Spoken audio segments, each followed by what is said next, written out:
Hello नमस्कार दोस्तों, स्वागत है आपका सिविल्स एजुकेशन में। करंट अफेयर्स करेंगे हम लोग आज 2, 3 और 4 अक्टूबर के। सितंबर महीने की पीडीएफ टेलीग्राम पे डाल दी, आप लोग उसको ले लेना, रिवाइज करते रहना। आइए इनको ख़त्म कर लेते हैं जल्दी से। पहला टॉपिक करेंगे हम लोग नेशनल गेम्स, राष्ट्रीय खेल। ये किस नंबर के हैं? 36वें नंबर के हैं। कई बार हम लोग कर चुके हैं वैसे इसको। राष्ट्रीय खेल गुजरात में हुए हैं। इनको 7 साल बाद ऑर्गेनाइज किया गया था। 6 शहरों में ये होने थे। ये 6 शहर हम लोगों ने कई बार डिस्कस कर लिए हैं। कमेंट करके बताएंगे। चलिए बताना। इसका जो मस्कट है, शुभंकर है, वो है शाहबाज। शाहबाज का मतलब होता है शेर का बच्चा।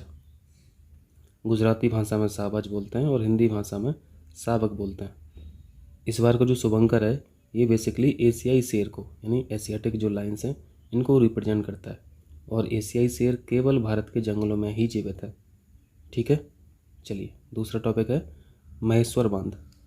यह एक हाइड्रो इलेक्ट्रिक प्रोजेक्ट है। नर्मदा नदी पर इसको बनाया गया है। न्यूज में रहने का कारण है कि मध्य प्रदेश सरकार ने इस प्रोजेक्ट से बिजली खरीदने के लिए मना कर दिया। इस प्रोजेक्ट से संबंधित जो भी प्रशासन था, उस प्रशासन पर एलिगेशन थे करप्शन के। करप्शन के अलावा और भी चार्जेस थे।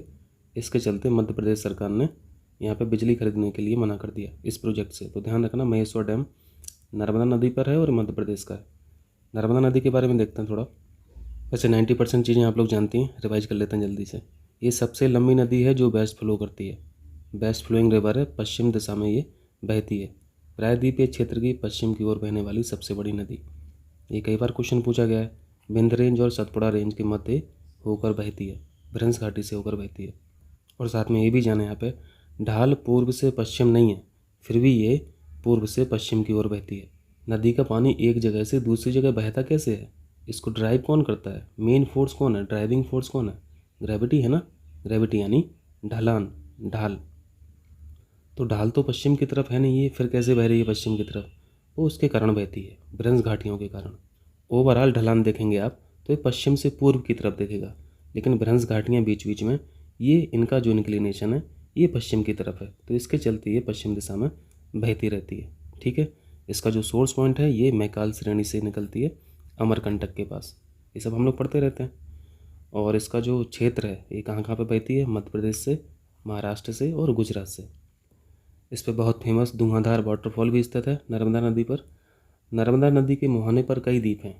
एक द्वीप का आप नाम पढ़े होंगे, इसका नाम है अलीबेट। ये सबसे बड़ा द्वीप है नर्मदा नदी के मुहाने पर। तो ध्यान रखना, अगर पूछा जाए कि नर्मदा नदी के माउथ पर सबसे बड़ा आइलैंड कौन सा है, तो अलीबेट लगा देना।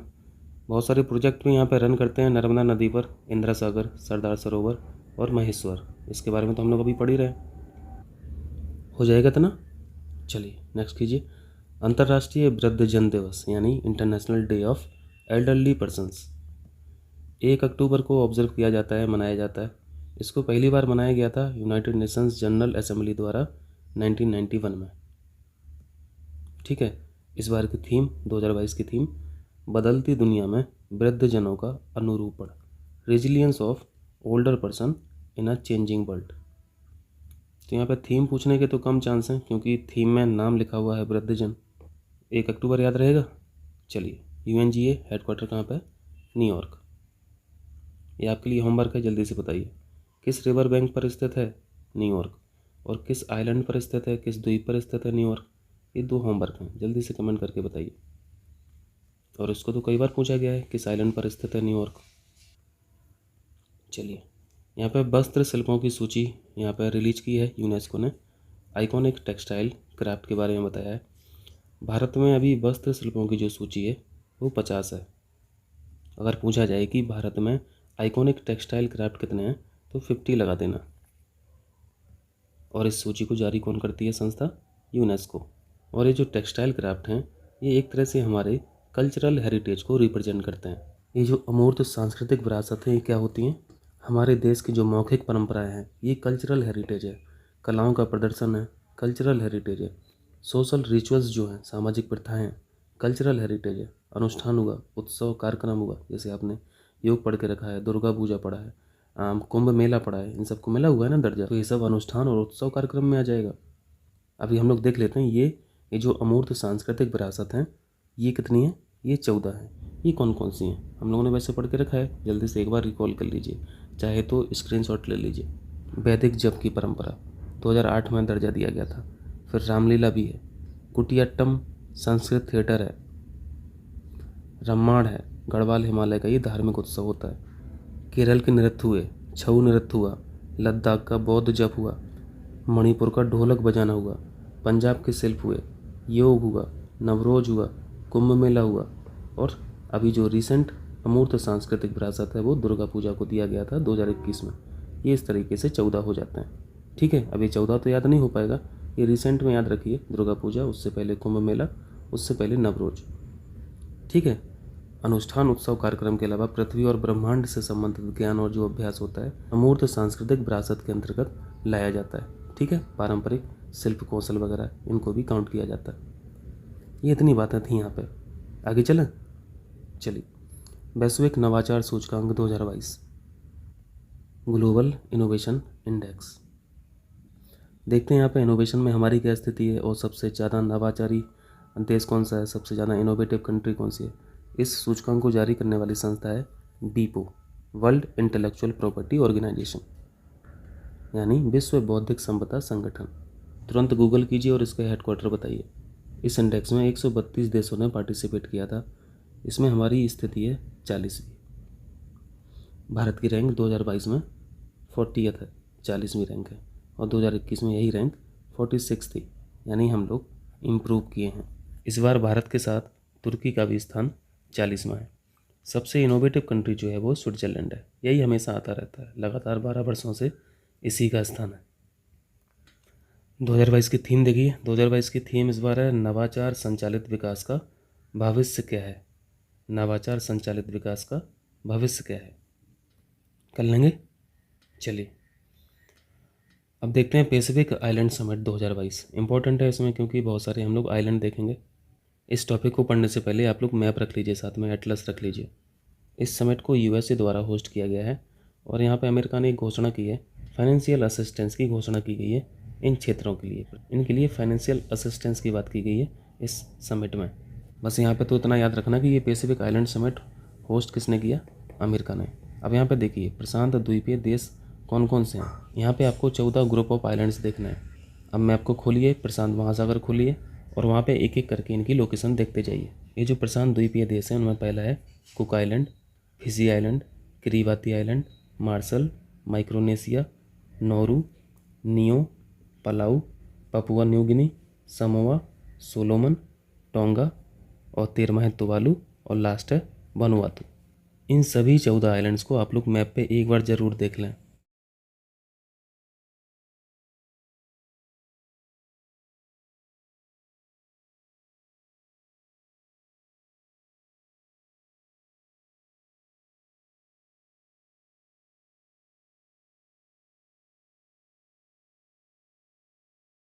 अच्छा, एक होमवर्क और बताइए, ऑस्ट्रेलिया और पपुआ न्यू गिनी इसके बीच में एक स्ट्रेट है, इस स्ट्रेट का नाम बताइए आप लोग, इस जल डमरू का नाम बताइए। ठीक है, चलिए नेक्स्ट कीजिए।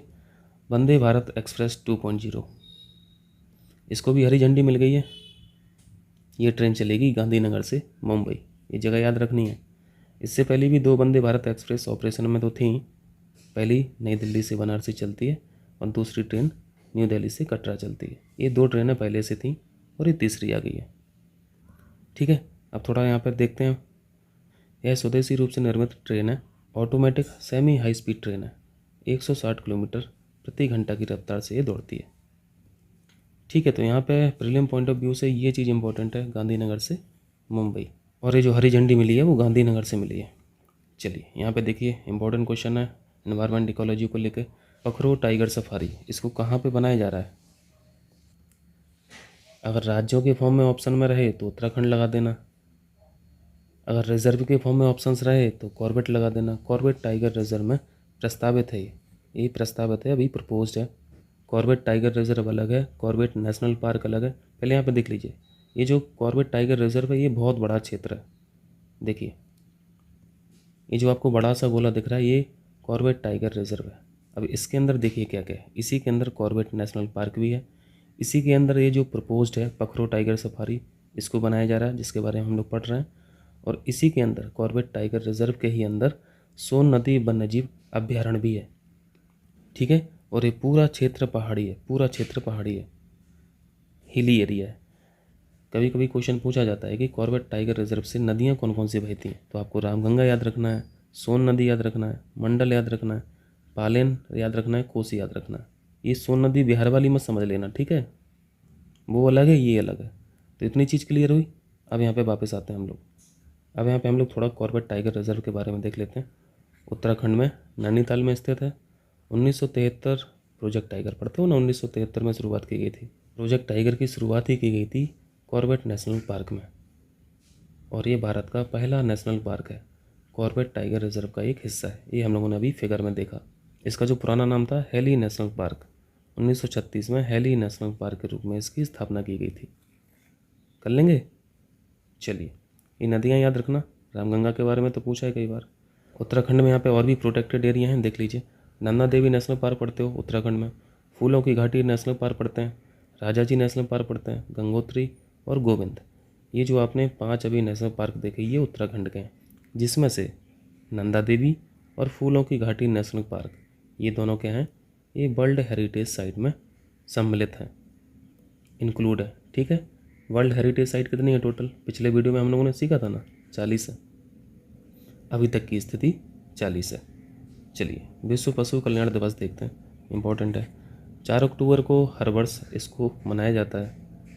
ये जो 4 अक्टूबर है, 4 अक्टूबर सेंट फ्रांसिस का जन्म दिवस है। ये सेंट फ्रांसिस कौन है, ये जानवरों के महान संरक्षक यानी ग्रेट प्रोटेक्टर के रूप में इनको जाना जाता है, ठीक है। 4 अक्टूबर याद रखें। 2022 की जो थीम है बहुत इंपॉर्टेंट है, क्योंकि अगर क्लाइमेट से संबंधित कोई थीम पूछा तो इसको वो ज़रूर डालेगा। इस बार की थीम है साझा ग्रह, अ शेयर्ड प्लानेट। तो ये कहीं से लग नहीं रही ना कि ये विश्व पशु कल्याण दिवस की थीम होगी, तो कन्फ्यूज करने के लिए इस ऑप्शन को डाला जा सकता है। भारत में पशुओं के संरक्षण से संबंधित क्या चीज़ें, भारत कैसे प्रोटेक्ट करता है इन सब चीज़ों को। हमारे पास एक कानून है, पशु क्रूरता निवारण अधिनियम 1960, ये आपको 1960 याद रखना है, ठीक है, हो जाएगा। चलिए यहाँ पे वन लाइनर देखिए।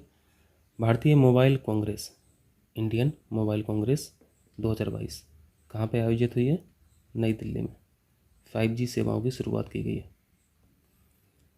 भारतीय मोबाइल कांग्रेस नई दिल्ली, और यहाँ पे भारतीय मोबाइल कांग्रेस 2022 की इस वर्ष की थीम क्या है, नया डिजिटल ब्रह्मांड, नया डिजिटल ब्रह्मांड। चलिए, नए CDS बन गए। चीफ ऑफ डिफेंस कौन बने, लेफ्टिनेंट जनरल अनिल चौहान, ये दूसरे CDS हैं। पहले CDS जानते हैं हम सभी, जनरल बिपिन रावत, इनकी एक्सीडेंट में मृत्यु हो गई थी। IMEI इसका फुल फॉर्म क्या होता है, इंटरनेशनल मोबाइल इक्विपमेंट आइडेंटिटी। ये जो वन लाइनर्स हैं ये एक दिन के हैं, इनको मैं इंक्लूड करूँगा अगले वीडियो में, ठीक है। इतना ही था आज, चलिए मिलते हैं अगले वीडियो में।